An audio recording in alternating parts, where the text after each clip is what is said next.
Good morning, good afternoon, good evening, and welcome, friends and family from around the world to the Energetic Life Now show. So glad you guys are tuning in or catching the replay. Just sending out some good love, good vibes, warm energy, sunshine, peace, love, and goodness to you and your families wherever you are on this beautiful, amazing, spinning rock in the universe. Hey, just thanks for tuning in today. And we are on and broadcasting live on the Spanglish World and her networks, which is on Zingo TV, channel 250 and 251. Now, if you're not on Zingo TV and you don't have the app downloaded yet, don't sweat it. No big deal. You can go ahead and download that on your iOS or Android devices. It is free. And that's always a nice thing. Like, we love free apps. Zingo TV is also available on the cool old Google Chromecast, Amazon Fire Sticks, Roku Sticks on all smart TVs, 2016 and forward. So tonight, you guys know how I roll, the best of the best and nothing less. And I want to welcome back to the Energetic Life Now show my dear friend, coach and colleague, Coach Ambereen. Coach Ambereen, what's shaking? How are you? Way, I am so happy to be here. Thank you so very much for having me over again. Eric is one of my favorite people on this network, to be honest with you. I think he lives into, I really was making an intention right now. So the broader intention, for those of you who've seen my show and who know how I roll, it's a very intention driven day. And so it's like I have a reflection day. Just reflect. And I was like, well, let me reset my intention on my drive, to see you. And I was like, yeah, I just want to serve him up. He's just like, it's just love and fun. And let's do this. Let's do this. Heck yeah, heck yeah. Well, I'm so glad you're back, and we always have a great conversation and great time together, and love how much we align in our philosophies and mindsets and principles and values, and I think Mhm. that's a great thing to draw people together on, and so I just thank you from the bottom of my heart for being here. So listen, tonight I thought we would talk a little bit about being an adult. And we were cracking up before the show started as we were in the green room. We're cracking up at our kids, right? Because we got stories about our kids and all the shenanigans that kids love to pull, and the imaginations, the dreams, the spaces that they get into. And that, sometimes for us as adults, we begin to lose some of that. I don't know what we call it, that childlike faith and belief and operation. And we get to a certain age and we start hearing, oh, it's time for you to, grow up. It's time for you to be more mature. It's time for Mhm. you to do this and this. And when continues to build through our teens and young adult years. And then we find ourselves somewhere down the path where it's like, man, I'm an adult and I may have lost some of my fun. Mhm. Or, like Austin Powers lost his mojo.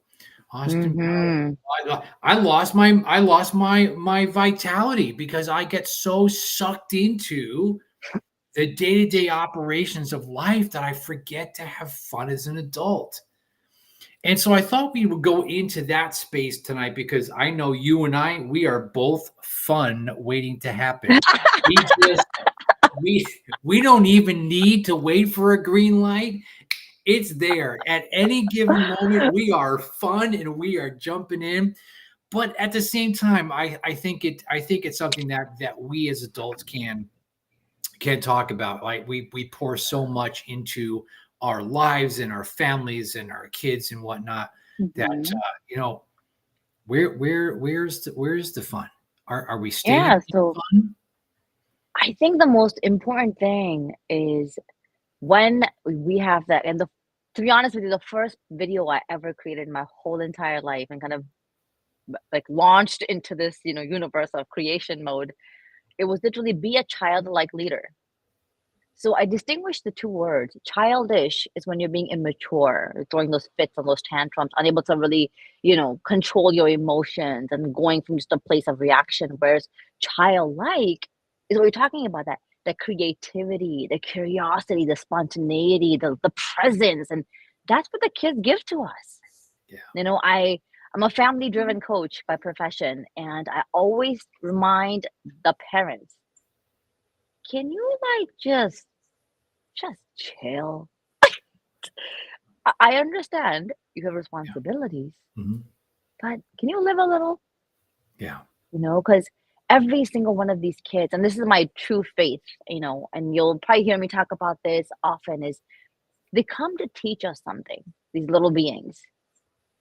They teach us to have more, just enjoy life a little bit more, not to take stress over everything. Yeah, the bills gotta be paid, but you know what? Your 7-year-old does not care. Yeah. They You didn't care when you were 7. No. Why put that stress on them? Why would you dispose your negative energy onto them? Because we talk about this all the time, in my own philosophy, in my own work, is you gotta role model everything that you do through energy. So why not become more fun? And who knows, maybe they'll like you a little bit more.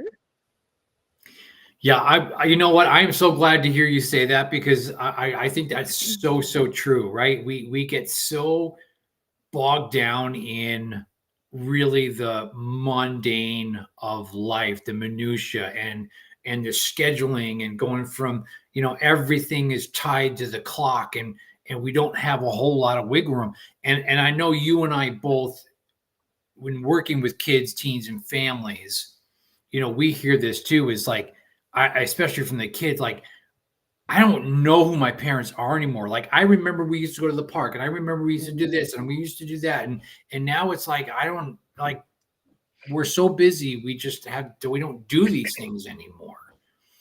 And it mhm. makes me wonder, like, where along the way did we as the adults lose that ability to really pour into the presence that's needed to be there for, like you said, being there for the kids and meeting them in that childlike space and just having that time to go back myself into that childlike state, that inner child to, hey, let's Mhm. play cars, let's play toys, let's do this, let's do that.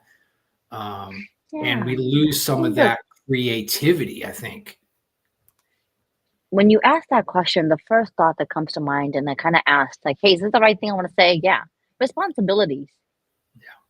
We get so caught up in our responsibilities that we forget to enjoy the journey of life. Mhm.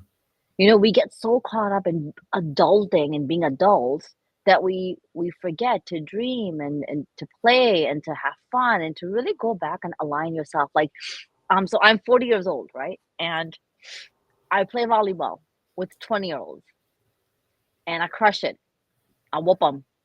And so it's so fun. One day I go to a brand new league and I'm playing, and they're these two friends who've known each other forever, they're saying.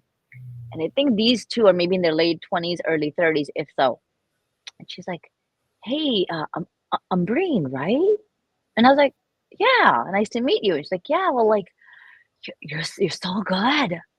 You're so good." And I was like, "Oh, thank you." So she's like, "Do you like play professionally?" And I was like, "Do I play professionally?" I'm like, "This is as professional as it gets, right?" Like, this is all of us humans who've got lives, who have families, who take out like an hour to 2 hours on a weekday to say, you know what, I'm gonna go have some fun. I'm gonna go like see really what I can pour into. And I was like, she goes like tournaments and like, and I was like, girl, I got 3 kids. And she's like, No time she to. literally went back 4 steps. She's like, excuse me? And she goes, no. And she looked at me like, no, no. I was like, no, no, I have 3 kids. Yeah. No, we would have never thought. So like, and then she does this like with her hands, like really tiny little humans, and I was like, no, no, like well above me, right? Like and what I said to her was like, and I said, I'm 40 years old, and she goes, I don't believe you. And I think it's this concept that I will always, always, always stay true to, which is so authentically me. And I know it's about true about you too. And any one of you who does not lock up the inner child, that thing that fuels you. Let's say you're somebody who back in the day when you were younger, you used to draw.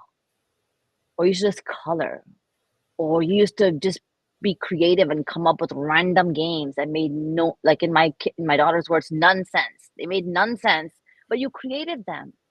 We really go back in, I think, as adults, and we forget to imagine. When we forget to imagine, we forget to create. We forget to create, we can't play, we can't have fun, and then it's all about the checklist. So something simple, right? Like, let's say your kiddo's in dance class, okay? Or another one is in soccer class. If you're not present, if you're not engaged, if you're still trying to hit a checklist, and I am one to raise my hand and say, "Yup, been there, done that." I'm like, "Let me get done with like this task while like what?" And my kid said something really, very not like very passively. Yeah, Ma, because like you were reading a book, and I was like, oh, oh, I was physically there, but mentally we tap out.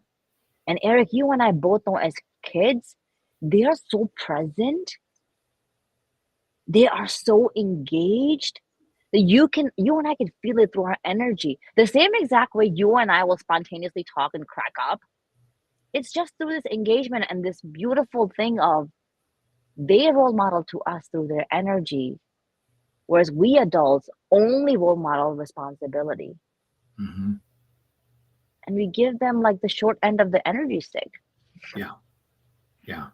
Yeah, no, it's that's so true, and I love what you said a minute ago. Like, yeah, I remember the days going to the soccer field when Emerson was playing club, and what can I combine in those moments? Yes, it's checking the box off and be responsible. So while she's doing her exercise, I would go and do mine, and then there was times of which I said, hey, let's go down the street to the park and let's go watch the sunset because we've got the bluffs are right here, and so we look out over the Pacific Ocean and can watch the sunset every night. It's gorgeous, Mhm. and it's like it doesn't take a lot of time when you invest in doing something fun together and collectively, that you're meeting the needs of your kids and also meeting your inner child needs, like you were saying, that it can benefit both, like sit down and playing Legos with the kids and building stuff or coloring, right? And Yeah. you know I love that they have adult coloring books now, and Mhm. I love those. That is such a great way for I love it because it's a de-stressor for me, is Mhm. just coloring and doing that. Um, what activities can you, friends and family around the world, can you engage? Simple things. You don't have to, like, it doesn't have to be things that cost money. Like, you can do things in and around your home, in your neighborhood, or at those times of which you can meet those needs of creating that fun for myself and being present with my kids and doing the things that they like to do as well. Mhm. And no, right now, for those of you who are tuning in, I super am very, very, very grateful to every single one of you because you are here and you're giving us that time.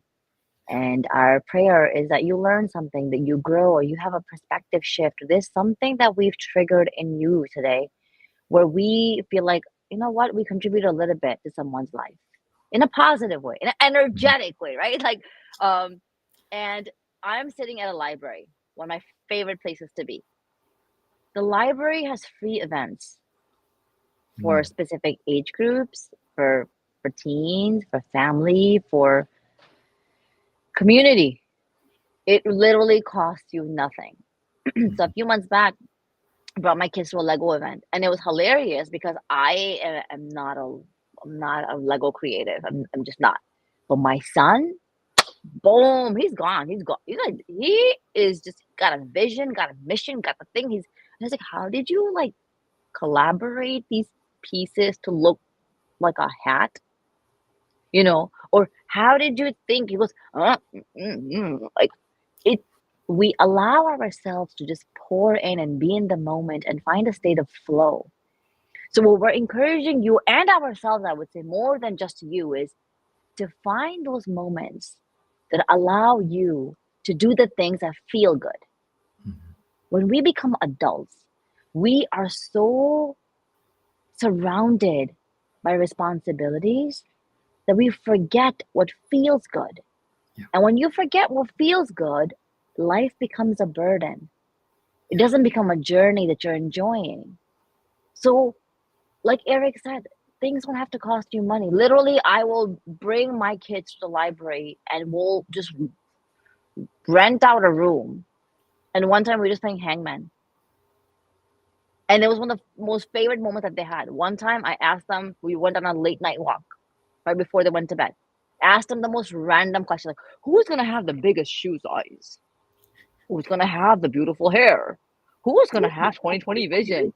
Like, I'm just looking around and randomly letting my mind explore. And my daughter says to me, that was one of the best things that we've ever done. Let's record every answer. And when we all grow up, let's see how much of it we got right. Because like, who's going to be the most intelligent? Who's going to be the most successful?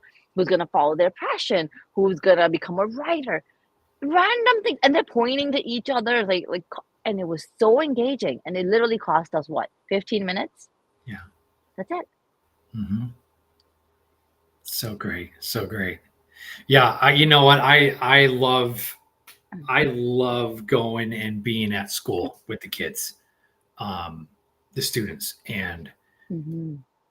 they love Mr. S when he can be on their level of silliness, if you will, Mm-hmm. and allowing them to be kids because they can get into a class where it's super structured and you're sitting there, you don't say a word unless you teacher calls on you, you raise your hand is perfectly silent in there, and they get out and they just want to release that out because they've been holding it in Mm-hmm. and now they have to release it out, and they're learning and have learned that I am that space of which they can come and just release all that out, and kids will walk up to me and say the most random off the wall stuff, and we laugh and we high five, and and it's that time of which they can be who they are. They don't have Mm-hmm. to worry about trying to fit a mold of the middle school. They can be who they are and let go and just allow that inner child to come out because they're just coming from elementary and they're still littles. They're still young. They're 11 and 12 years old, and they are still Mm-hmm. little kids, and then when they understand that they can call me Mr. S, and they like that, and I start quoting TikTok stuff to them and they think it's hysterical, and I meet them on their level, right? And Mm-hmm. the other day one kid was like, hey, Mr. S, do you gritty? And I go, what? And so I'm up there and I'm doing the gritty and I'm dancing in front of them, and they're screaming with delight, like, I can't believe a teacher just did that. That's insane. Mr. S, you're crazy. And it was that permission for them just to be without having all these social parameters that put them in boxes. Mm-hmm. And just right now, um, for your audience, that energy I felt, the giddy energy, I felt it, right? Like, and I know that every single one of us felt the joy that it brought for you to connect without any barriers. Yeah. Because I think as adults, there's always like an objective almost, right? Right. Like Hmm. it's there's like an end goal to meet. And kids are like, what end goal? Yeah, my painting is beautiful. And you're like, it's black with white dots, right? Like, as an adult, you're like, imagine, like, like Picasso to come into fruition. And you're like, uh, hello, like, don't take it so seriously. And literally, I was talking to one of my coaching clients the other day, and she's like, Ambereen, how are you telling me that I should be in elevated energy with the turmoil of the world and what we're facing nowadays? Yeah. Yeah. And I said, I don't want you to deny any of that. But what if you can change the lens to be a narrative of gratitude? Mhm. What if you can say, I want to imagine a better world. I'm so grateful that I have running water and that I have safety and my daughter gets to grow up in this way and I can afford this. And you don't have to, I think as human beings, we get into this rut of comparison. Mhm. Like Jimmy does not care that you have Nike's latest and greatest shoe on. And Scott does not care that you're wearing a $5 Primark shirt. They don't care. But as adults, and the saddest thing is it's all in our head. Like Mhm. I'm never gonna come up to you, your wife, Eric, and say, "Oh my God, those shoes are so expensive. I've never been able to afford one pair for my own self." No. But I might in my head be like, God, what does she do where she can afford a pair of Jimmy Choos? And I've been thinking about it for the past 5 years. What does she do? And lo and behold, you find out that she won a raffle and she got them, right? Like we Right. don't know, but Yeah. we have this whole narrative of comparison that locks us from being in a space of just recognizing that our journey is ours. And even though Jimmy has really mean parents and a home that is filled with abuse, Jimmy won't let that shy away from the fact that he's having a great time just mingling and playing at the recess. Jimmy is not doing that. Mhm. But as adults, we get so locked in our own state of mind, forget imagining. We don't even live this moment. Right. Yeah. And that's so sad Mhm. because the only thing that we have in this world is allowing our soul to experience it all of it.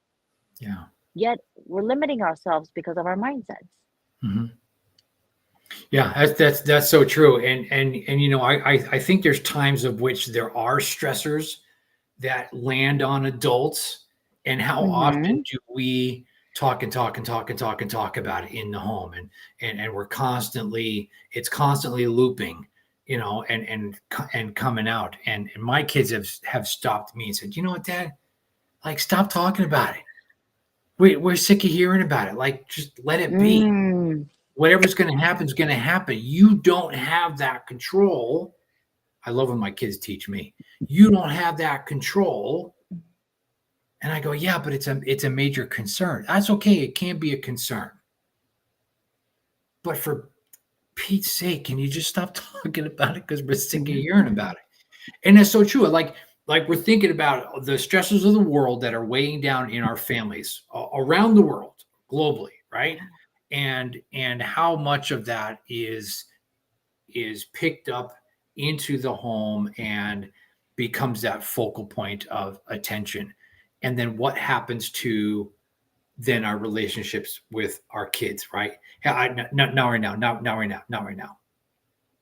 Mhm. Stop it, stop it. This is serious. You're not being serious, right? And Mhm. this is us creating that gap between our kids and that childlike faith, that childlike behavior, and what they need that we're not giving them in that Mhm. in that space, because we're so wrapped up in our own adulting that we don't take their what they need as kids into account.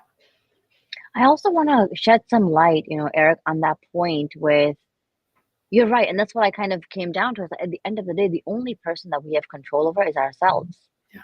But if we were to shift that lens or that perspective and really broaden it to say, when you are consuming yourself in the stressors of life, whether that be things that are part of your life that are happening, all around the globe, or the fact that you didn't get the promotion that you deserved or desired. When all that is happening, we're also taking that short end of the stick into our workplaces. Not only in our families, not only in our communities, we are consuming ourselves in the energy and we're wrapping it around. And we think we're doing nothing bad and nothing wrong. But your coworkers are also tired of you listening and complaining about the project that you didn't get, or the fact that your boss didn't give you a promotion, or the fact that they called you out in a meeting. There's so much. Yeah. However, when they're little kids, and if I'm talking about kids who haven't been raised to complain and raised to look at the negative because their parents are leaders.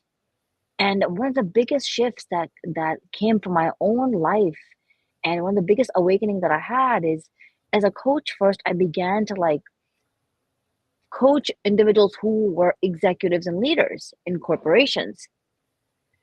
And I was like, what's going on? Like something's not right. Like this is my heart's like, ugh. And I was like, stop. What's the most important thing in the world for you? And I was like, relationships, family, and as a Pakistani woman, family is not my kids and me. That's not a thing. We don't have that as a thing. Your family is like at least 35, 40 people. Like just that's a small family, right? That includes your siblings, your spouse's siblings, their kids, and their parents, and you're like, yeah, like, that's a bare minimum, right? But what we start to do is we start to think of ourselves as just parents and not leaders. Mm-hmm. And leaders, and you and I both know, right? We've had enough cross checks with individuals where you and I know that there is a manager and then there is a leader. The manager manages you, tells you what to do, how to do it, no autonomy, get it done. This is the way, blah, blah, blah. The leader's like, this is what I was thinking. What do you think? And you're like, huh? I think I'm going to miserably fail. Great. Let's fail together. Let's see what we learn from this. Let's find out 5 ways of doing this and figure out how to best do it. Let's be creative. Let's brainstorm. Let's get the team involved. Let's like, so as parents, most of us are managing our life, our Mm-hmm. tasks, our day, our schedules. We're not leading. When you start to lead, you're not really so focused on the end result as much as you are on the lessons, on the journey, on the connection, on the engagement. So when you and I, or anybody, who's listening here, takes this energy that is wrapped up in negativity, and we really think we're doing nothing wrong at our workplaces, we are. Because people talk and they will say, oh, here comes a complainer. They might not say it to your face. They might not want to avoid your energy because they know it's going to drain you, but it's all there, and in order for us to tap into more of being childlike, kiddos don't complain. It's freezing. You're like, dude, it's negative 20 degrees. It's cold out. And they're like, well, we're going to go sledding because it snowed. It's a blizzard. It snowed 2 days ago. It's a beautiful hill. And you're like, dear God, we don't complain. Yeah. But the parents will, the adults will. Yeah. Yeah. I love that you said that. It's for us as the adults, what are we projecting to the kids? What are we Mm-hmm. projecting in our workplaces? What are we projecting to our families? And this just happened recently where I asked somebody at a workplace, "Hey, how you doing? I hate this place." And I said, Mm-hmm. that sounds really, really tough. I'm sorry that your role is uh, playing that big of a impact that you would say that. I hope you have a good day today. And I mean, this is the beginning of the day, and Yeah. you're showing up in that presence. You're showing up that way to be interacting and working with other people that you hate that place. Like that's so sad to me because I'm Mm-hmm. showing up like, heck yeah, let's go make this day just absolutely amazing. Let's make it the best day that we possibly can. Sure, there's going to be things that stink about it. Don't worry about it. Is it really Mm-hmm. that big of a deal at the end of the day? If it is, I'm not in the right mindset and heart set space, because I'm not coming in with a heart of love and gratitude, and I'm not coming into that space and bringing that. I have not prepared myself to enter that space with that gratitude and that heart of love and service. Yeah. It all kind of ties back into that my show, right? Like Yeah. leading with intentions. Yeah. I know there's gonna be a tough day today. Mm-hmm. I know that meeting is it's gonna challenge me today. I know that project is gonna require me to learn and to grow, and I may not be able to meet the deadline. I know, why not just take some small moments to prepare ourselves for the intention and the way that we want to show up. I think you can crush your whole day. You can definitely crush your whole day. And at the end of the day, when you put your head on your pillow, you may not feel accomplished because you didn't feel anything. You didn't intentionally do anything. You just kind of went through the mundaneness of it all. Yeah. And the sad thing is, nowadays, a lot of kids say to me, "Oh God, I hate school. I hate going to school." Mm-hmm. And for me, it's so hard to understand that, Yeah. because when I came from Pakistan to America, school was easy. It was fun. It was like the teachers didn't beat you up. They didn't scold you. They didn't yell at you. They didn't make you stand outside for 45 minutes because someone in your class failed. They didn't do all those things. They didn't make it so strict that you were like, oh my God, I'm in the army. Mm-hmm. Like, they were all drill sergeants, all of your teachers, and the principal. Yeah, you don't want to be anywhere near this principal. Wow. And simple stuff, right? Like, before we entered school, our uniforms, we all had to wear uniforms. They had to be fully pressed. Our nails had to be trimmed and cut. Our shoes had to be polished. If you're a boy, you had to wear a tie. If you were a girl, you wore a stole. Your hair was not down; it was pinned up, and it had to represent the colors of the school. Mm-hmm. And if you someday didn't cut the nails, there was a metal ruler that came to remind you, Ooh. those nails better be chopped off tomorrow. Or you were like, okay, well, there's like this thing called like become a rooster, and you literally squat down, and then you through your legs hold on to your ears. It's scorching hot. No one's saying anything to you. They're like, all of you. Yep, all of you. Wow. So this is what I came from. It's very standard. I'm not gonna say it was like bad or good or whatever. That's just the way the culture over there worked. Mm-hmm. And so now I'm coming to school in America. I'm like, what do you mean I don't have to wear a uniform? This is really hard stuff. What do you mean? Like, I gotta think of what I gotta wear? Like, really? I have options for shoes? Wait, the teachers don't beat me up? Like, they're gonna teach me how to speak in English? Like, I'm gonna get pulled out of the normal people class and go to a small area where they're gonna teach me through childish books. I'm gonna pick the first one up. I see. They're gonna teach me through childish books, how to read this. Like, I don't even know how to combine these words together and say something. Finding Christmas. Now think about that. Who finds Christmas? I thought Christmas happens, but no. As a kid, you find Christmas. Yeah. And so when you're living into that state, it's hard for me to understand what these kids say that I hate school. Yeah. But then I have to go back and ground and humble myself and say, they didn't have your life. Mm-hmm. They are living in America and they're very privileged. They're very privileged and they don't know what they don't know. I cannot compare my life to theirs. But I really want to dive deeper and I ask you, actually, Eric, why do you think children nowadays vocalize so easily as your adult, coworkers that I hate this place? And that could be any organization. It doesn't have to be the fact that you're in a school setting.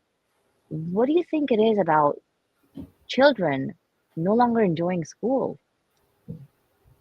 Boy, you know what? That's the $10 million question, I think, right now, because I think that's on the forefront of education leaders around our country. um, Mm-hmm. as they're looking at what is tying in school performance standards and Mm-hmm. metrics of how kids are doing academically and socially and emotionally, and that's at the forefront, and not just in elementary and middle school and high school, but college and university level as well.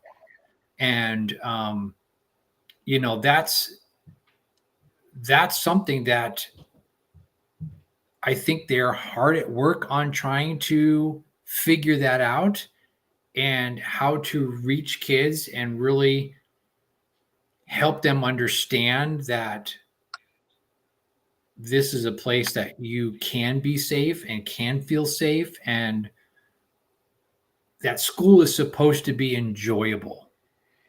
Yeah. Whereas, you know, I'm seeing it, you know, with the kids that I'm with, like, they can be happy, but they're not enjoying school Mm-hmm. because it's yeah, we have to learn this stuff which doesn't matter. And so we're seeing some pendulum swinging in terms of that. And because of course, you know, district schools and districts are measured by academic performance. And Mm-hmm. I talk with the kids and I say, well, think about it in this regard, if you will. You're going to be going off to a job someday. And Mm-hmm. in your job, there are going to be certain expectations for your performance, whether it's flipping burgers or you're selling cars or you're operating on people. Doesn't Mm-hmm. matter. There are metrics that have to be completed and measured for your success in that. And then I Yeah. say, okay, what does that look like here as sixth or seventh or eighth graders here in the middle school, 11, 12, 13, 14-year olds? And they say, well, if I do well academically, then that's something that is measured. Okay, great.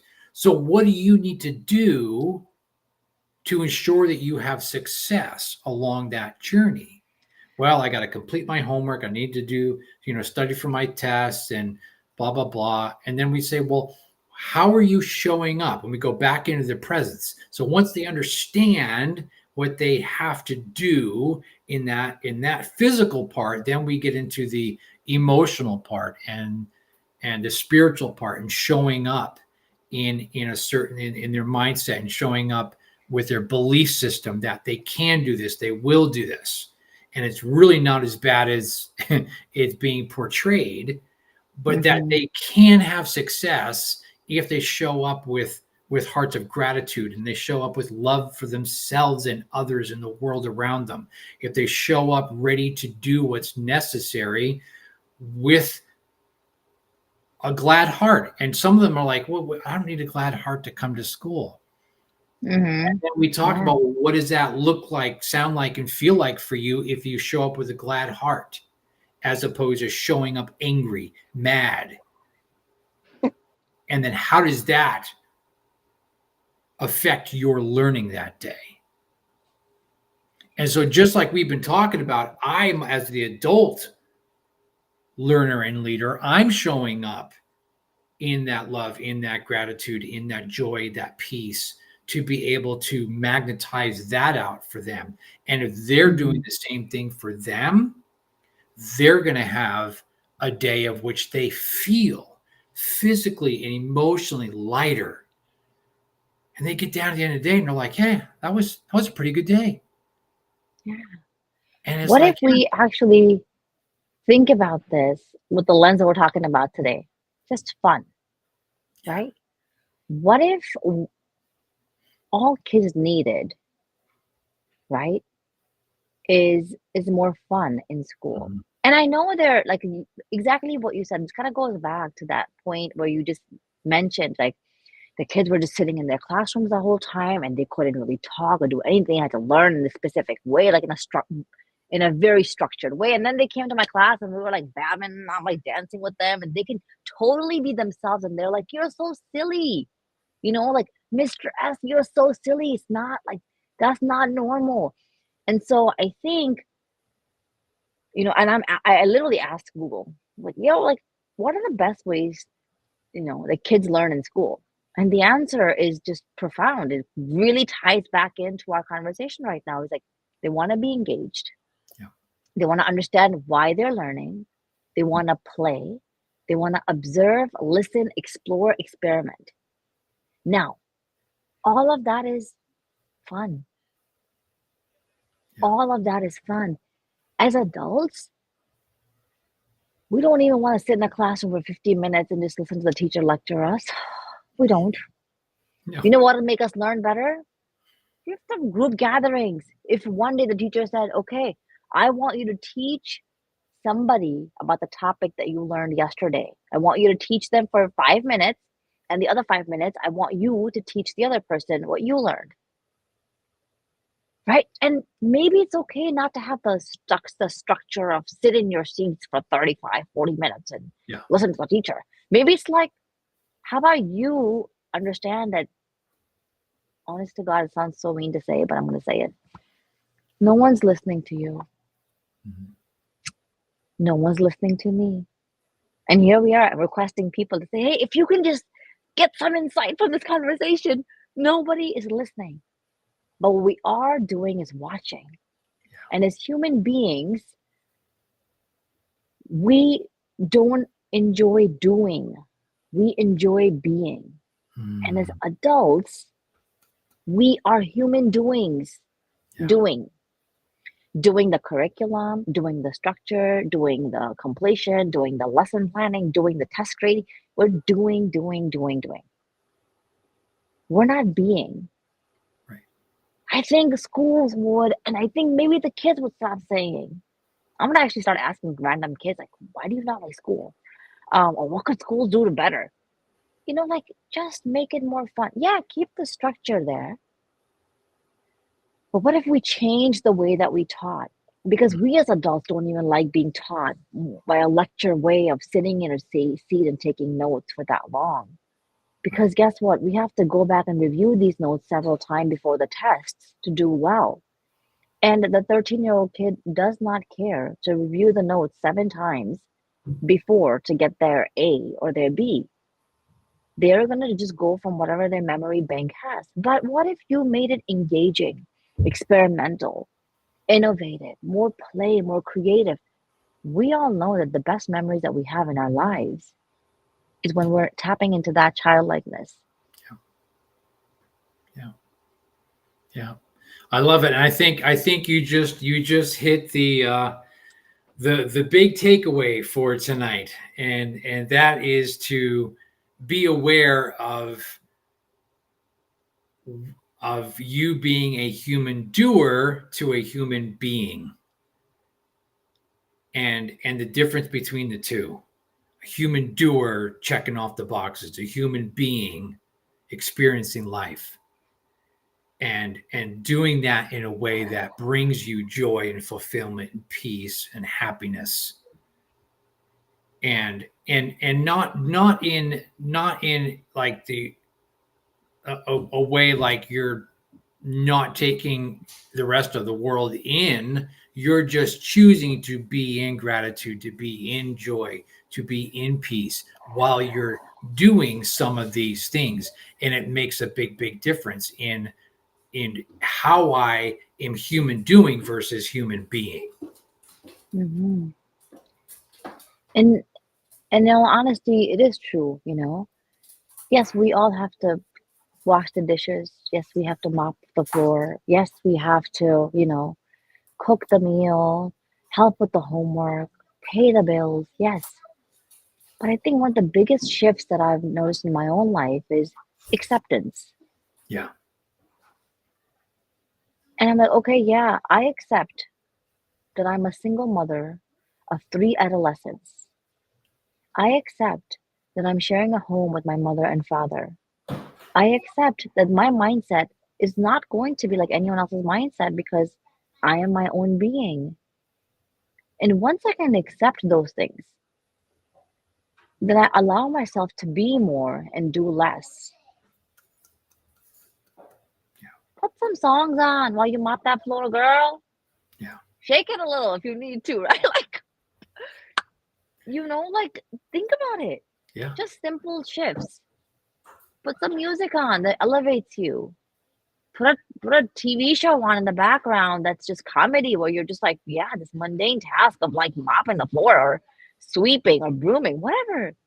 Yeah. Spice your life up again a little bit with just cheap thrills, right? Like it doesn't cost anything for us to put some music on, Yeah. shake our bum a little bit, like like Absolutely. pretend that broom is your mic, like go crush it, Heck karaoke yeah. night. I love it. I love it. So, friends and family around the world, this is something that is really near and dear to both Coach Ambereen and myself, because we know from our own experiences how it feels when you're stacking up, just being a doer, and you forget to be, and how that really, really gets out of whack. And when all of a sudden you're in a reflexive state, why am I feeling like this? Why am I so tired? Why do I have no energy? Why do I feel Mhm. mad? Why does my shoulders feel so heavy?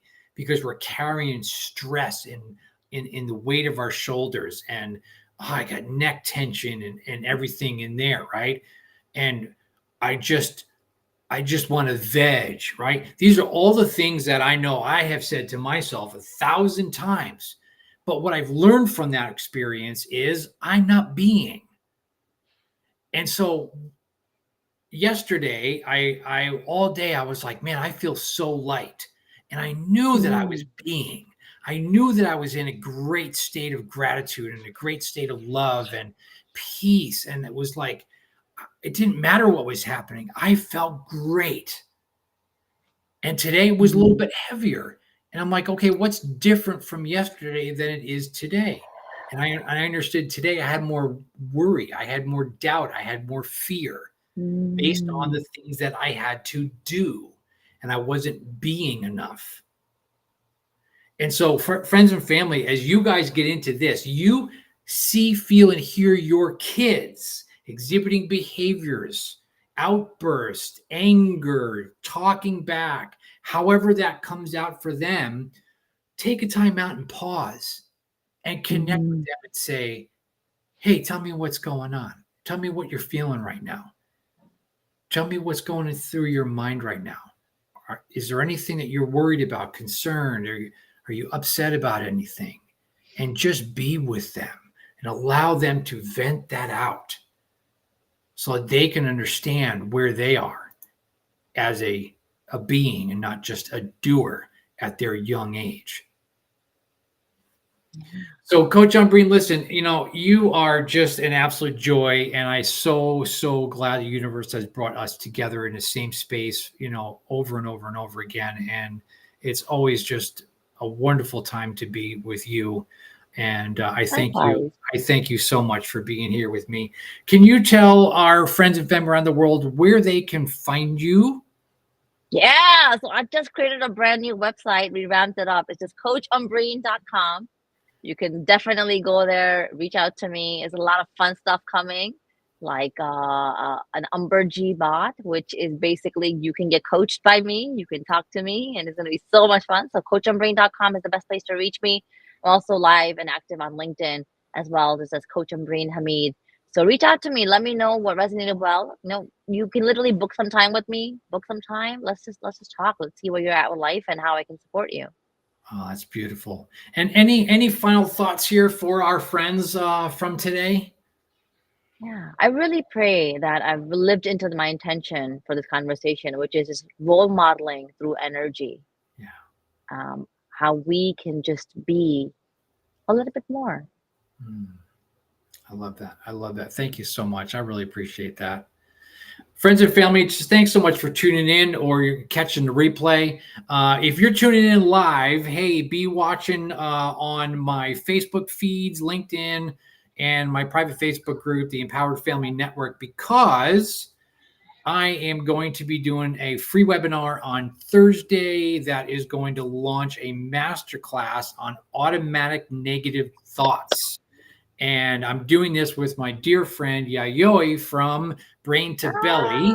And we are doing a master class together. So this is something you will not want to miss. I can guarantee you on that. So be watching, because we're going to be hitting that live on Thursday. We're going to hit the gritty on Thursday as we get into the ants. And we are going to be rolling and teaching us how to break those patterns of automatic negative thoughts. So thanks you guys so much for being here. We just love that you were in this space and time with us tonight, and we thank you so much for that. And just to remind you, this show is also being heard on the Spanglish Radio Network. Please check it out at spanglishworld.ca for all the news and programming. Spanglish World, watch it, hear it, read it, download it, live it. Thanks you guys so much for being here. We'll see you soon. Sounds